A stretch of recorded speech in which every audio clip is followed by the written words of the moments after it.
Hey, what's up, lightboltjoe here. Today we're going to discuss the 2021... Is this a Netflix film? I don't know if it's a Netflix film.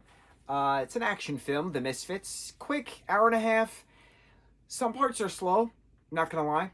And it's unfortunate, because it's only an hour and a half. Nick Cannon stars in this, Pierce Brosnan is in this, Tim Roth is in this. A bunch of people are in this. And the cast does a great job with the characters they're given. The action sequences are good. It's just the story's a little... bleh. It's because... And I did this to myself. We just watched a heisting film, right, with Kevin Hart called Lift, right? Which I don't agree with the title at all.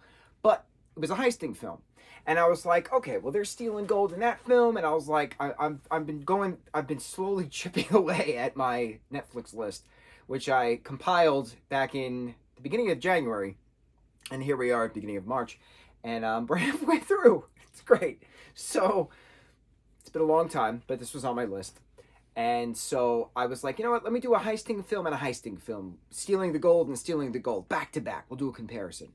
And it's weird to compare because I said this in the last review where all heisting films are kind of the same. And I now understand why while watching this film. So you start out, the team does its own stuff. And then the lone wolf gets recruited by the team to do another job. And then there's things happening, and then there's the switcheroo at the end where the gold's not really the gold, and the gold was taken somewhere else. We've seen it 1,000 times. You've seen one heist movie, you've seen them all. There's no difference to them. The only thing that I did appreciate, which was an actual difference, is that they weren't keeping the gold for themselves. They were Robin Hooding the gold. So it's not I'm going to steal this and become millionaires from it. I'm going to steal this and donate to the UNICEF. Fine. I liked it. I enjoyed the difference in regards to scenery. This took place primarily in Abu Dhabi. We were in Los Angeles and then we were in Abu Dhabi.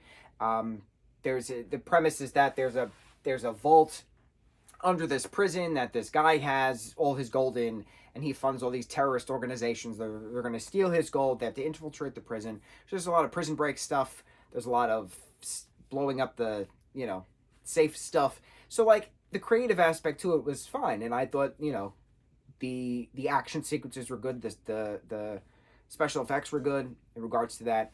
And Abu Dhabi is a beautiful, beautiful place that is super opulent, and it's very surreal to watch it because you're like, this is a gorgeous prison, but this is a prison. So it's just like, it doesn't feel real, but like I know it's a real place. It just doesn't feel real, even though it is real. And this is the second film I've seen that I can remember where a film takes place in Abu Dhabi. The first being Fast and Furious 7, 8. I don't remember what number it was. 6, 7. Furious 7. I believe that was the last Paul Walker film. And then it was him and Vin driving the car through the different buildings. Boom, boom, boom, boom, boom. I remember that. Okay, I think it was the 7th film. It was the 7th film. So, and there's so many wonderful Fast and Furious moments which are all blending together in my mind. But I don't remember seeing any other film taking place in Abu Dhabi. But these specific films stick out, Fast and Furious 7 and The Misfits. So I liked that a lot of it was filmed there. I liked that a lot of it was used as actual location.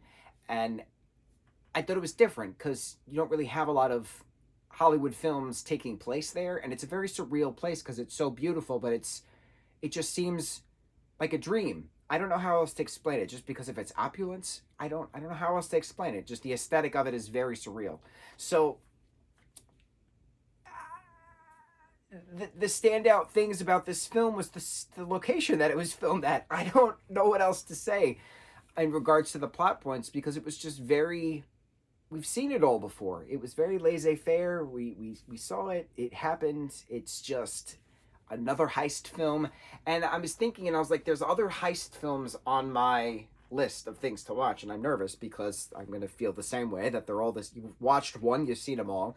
And eventually, down the road, before I die, at some point, I want to watch the Ocean's 11 series, 11, 12, and 13, because I've seen 8.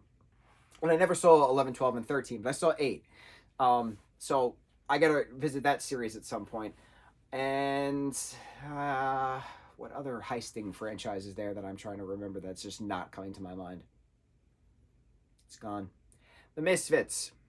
was a cute little ending. All of them at the beach, sipping their drinks and saying, "Yay, go team!" and we're good together and found family and all that stuff. I liked that a prince was part of the Misfits as well.